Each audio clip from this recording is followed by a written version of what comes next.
সমস্ত জানাজায় অংশগ্রহণ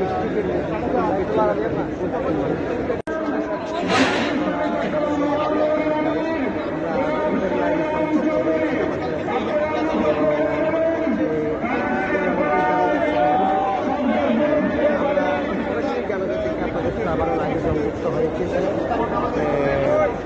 এখানে আসলে হাজার হাজার